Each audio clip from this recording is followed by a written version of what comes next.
सुथरा बात बताओ, एक सेकंड, साफ सुथरा बात बताओ कि तू पति के साथ रहबू कि देवर के साथ रहबू? हम देवर साथ रहबू। सुथरा बात बताओ कि तू पति के साथे रहबू कि देवर के साथे रहबू। भैया लोग ये डायलॉग है ना बहुत ज़्यादा वायरल हो रहा है और उसी पर मतलब कलुआ ने गाना गा दिया होली में। तो भैया लोग ये डायलॉग तो सुने होंगे, बशर्ते कि हम भैया लोग इस होली वाले गाना के बारे में नहीं बात करेंगे क्योंकि और गाना इसी वर्जन का आया है, डुप्लीकेट वर्जन कह सकते हैं। और भैया लोग वही गाना है ना उसका रिलाई होने वाला है और उस गाना के बारे में बताएंगे। और भैया लोग आप लोगों की जानकारी के लिए बता दूं वो भी गाना कलुए के है और भैया अखिलेश कश्यप राइटर है, तो तनका वो गाना सुनिए।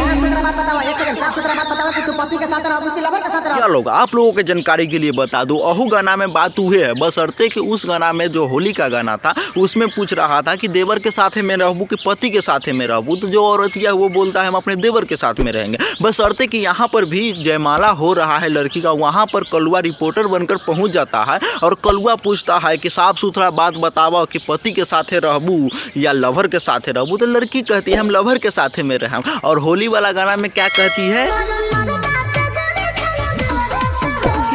तो सुन लिए ना भैया लोग। होली में भौजी का कहना है कि मर्दा को गोली मारेंगे और देवरा संगे होली खेलेंगे, बशर्ते कि भैया लोग इसका विपरीत उल्टा हो गया है। भौजी का ब्याह हो रहा है और ब्याह हो रहा है वो भी जयमाला। तो भैया जयमाला पर कलुआ ने माइक लेकर पहुंच गया और वहां पर क्या बोल रही है लड़की तड़का वो सुनिए।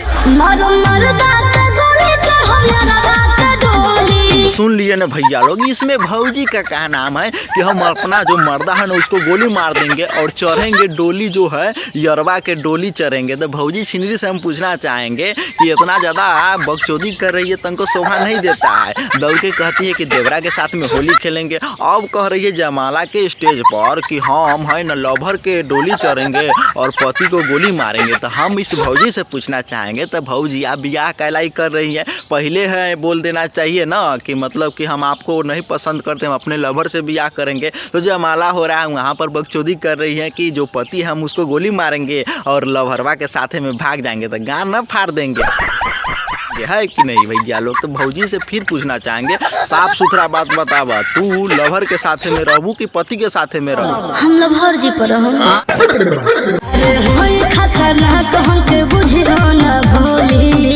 खतरनाक तू हमके बुझिया न भोली। तो हम छिनरी भौजी से कहना चाहेंगे छिनरी भौजी हम आपको खतरनाक नहीं छिनार भौजी समझते हैं और आपको भोला भोला थोड़ी ना समझते हैं। कितना का जो ले चुकी है ना भौजी, है कि नहीं। और भैया लोग बता दे भौजी कह रही है कि खतरनाक हमको समझिए, काहे कि हम भोली नहीं है। तो खतरनाक है तो भतार को गोली मारेंगी और लोभर संगे भाग जाएगी, कहाँ तक का सही है कि नहीं। नहीं ब्याह करना था तो नहीं करती, यहाँ पर बकचोदी कर रही है ना।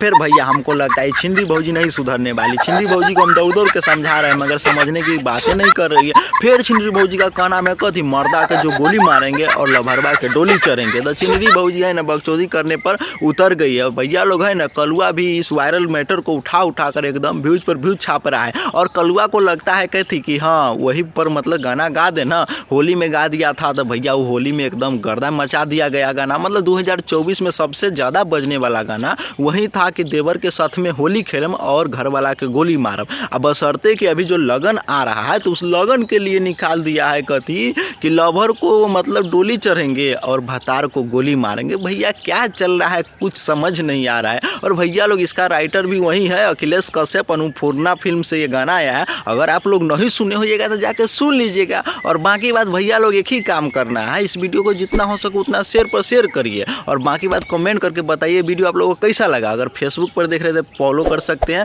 अगर यूट्यूब पर देख रहे हैं तो सब्सक्राइब कर सकते हैं। तो इसी के साथ आपको मिलते हैं किसी नेक्स्ट टॉपिक के साथ नेक्स्ट वीडियो में। जब तक के लिए बाय।